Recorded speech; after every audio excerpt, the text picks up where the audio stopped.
तो आज हम जिस पर बात करने वाले हैं वो है आपका मुहावरे और लोकोक्ति का प्रश्न। सामान्य हिंदी मुख्य परीक्षा में मुहावरे और लोकोक्ति से प्रश्न पूछे ही जाते हैं और ये आपके 30 अंकों के होते हैं।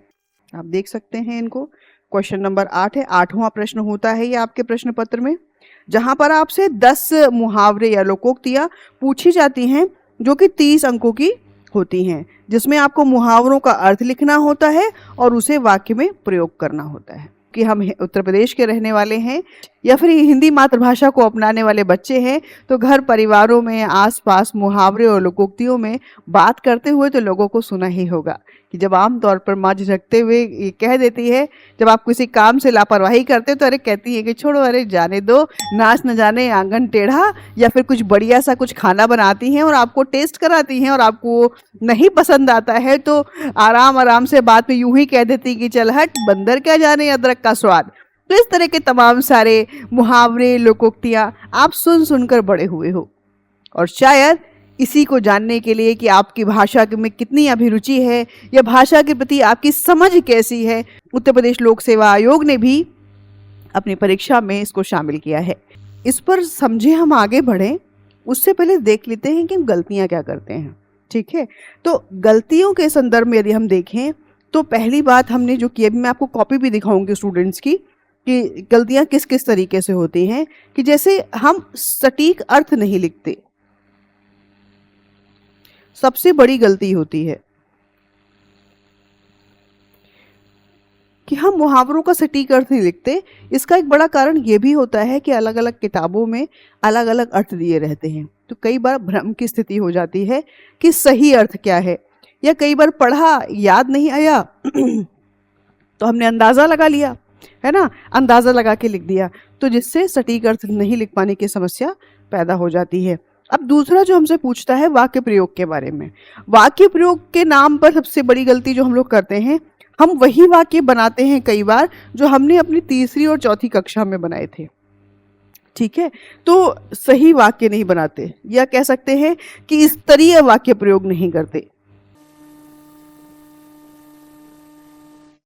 स्तरीय वाक्य प्रयोग हम नहीं करते। या दूसरी एक समस्या ये होती है कि वाक्य तो हमने बना दिया, और खास तौर पर ये अंग्रेजी माध्यम वाले स्टूडेंट्स के साथ ये दिक्कत होती है कि वो अपने आप में एक कंप्लीट वाक्य नहीं बना पाते, मतलब उनके वाक्यों में अधूरापन है। तो ये दूसरी बड़ी समस्या आती है कि वाक्यों में अधूरापन है, पूरे नहीं लगते, अपने आप में परिपूर्ण वाक्य नहीं लगते या संपूर्ण वाक्य नहीं लगते। कायदे से मुहावरों के माध्यम से सच बताएं तो वह किस तरीके से आपकी व्याकरण को आप चेक कर रहे हैं, आप खुद ही इससे अंदाजा लगाइए कि जब आप सेंटेंस फ्रेम करते हो तो एक चीज देखी जा रही है वहां पर, है ना, कि कैसे आपने संज्ञा शब्द का इस्तेमाल किया, कहाँ पर किया, कैसे कारक चिन्हों के प्रयोग से एक मजबूत वाक्य बनाया, है ना, जो पूरे अर्थ को एक संपूर्णता प्रदान कर रहा था पूरे वाक्य को। तो ये कई बार ऐसा, चूंकि ग्रामर की पूरी समझ ना होने के कारण हमारे वाक्यों में अधूरापन दिखाई देता है। तीसरी जो सबसे बड़ी गलती निकल के आती है वो ये है कि अर्थ ही नहीं है, हम ऐसा वाक्य बना देते हैं कि उसका सटीक अर्थ ही नहीं निकल के आ पाता, कि मुहावरे का अर्थ तो कुछ और था हमने जो यहाँ लिखा, और जब इसका वाक्य प्रयोग किया तो वो कुछ निकल ही नहीं रहा, उसके कुछ मायने नहीं निकल रहे, या फिर जो अर्थ था हमारे वाक्य में उसका सही उपयोग ही नहीं हो पाया, या कह सकते हो कि हम उसका उपयोग करना नहीं जानते थे, तो जिससे हमारा वाक्य क्या हो गया, अर्थहीन हो गया। और अगली बात, कई बार क्या होता है कि हम कई विवादास्पद मुद्दों पर, जिस पर कोई निर्णय अभी तक नहीं मिला है, तो विवादास्पद मुद्दों पर वाक्य बना देते हैं। ठीक है, तो एक गलती ये निकल के आती है कि जिन मुद्दों पर दिक्कतें हैं, बहस जारी है, ऐसे मुद्दों पर वाक्य बना देना बिल्कुल भी शोभा नहीं देता इस स्तर पर आकर के, तो इसका भी हमको ध्यान रखना है। और इसमें सिर्फ आपके करंट के टॉपिक्स ही नहीं, इसमें आप कई धर्म, जाति या संप्रदाय विशेष से भी ध्यान रखें कि ऐसे टॉपिक्स को ना उठाएं, जिन पर विवाद हो उन मुद्दों से बचें। ठीक है, तो इस तरीके से करें। और एक दूसरी चीज जो होती है, एक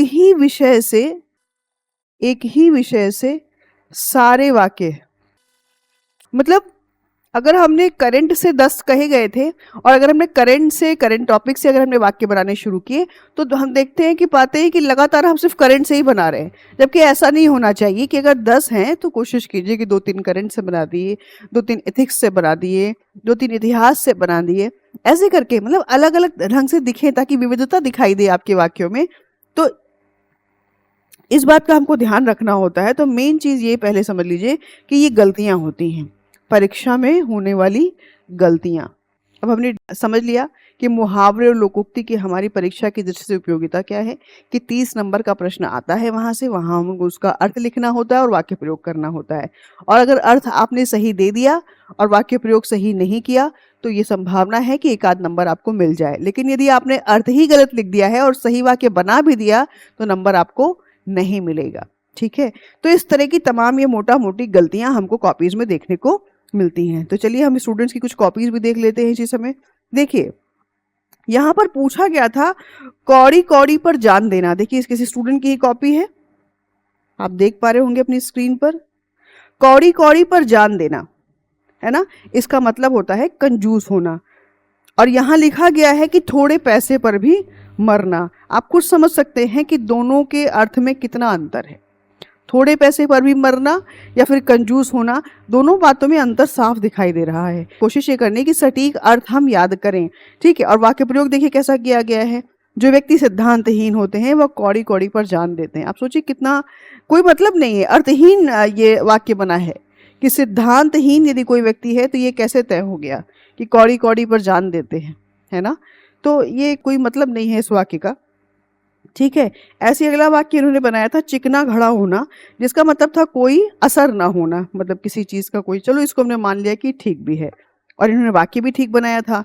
इन्होंने लिखा कि पाकिस्तान आतंकवाद को लेकर चिकना घड़ा हो गया है, भले ही विश्व पटल पर किरकिरी हो, है ना। तो एक नजर में ये वाक्य चल जाएगा, ठीक है, नंबर दिलाने वाला है। तीसरा क्या है, देखिए डूबते को तिनके का सहारा, मतलब थोड़ी सहायता भी बहुत होती है। ये बात कहा गया है ना कि दुख में थोड़ी भी सहायता बहुत होती है। तो अब देखिए स्पेलिंग ही एरर कर दी, कुछ नहीं किया तो, है ना। तो ये सब भी हमको ध्यान में रखना है कि ये सारी गलतियां ना होने पाए। उन्होंने वाक्य बनाया कि आपदा में जब घर द्वार सब नष्ट हो जाता है तो सरकारी सहायता डूबते को तिनके का सहारा जैसी होती है। तो ये वाक्य ठीक है।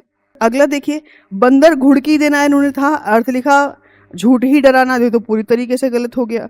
और सबसे इंटरेस्टिंग इन्होंने वाक्य प्रयोग देखिए क्या किया है कि विश्व पटल पर मानवाधिकार का उल्लंघन करने पर प्रतिबंध लगाने की धमकी बंदर घुड़की देना जैसा हो गया है, कोई मतलब नहीं है।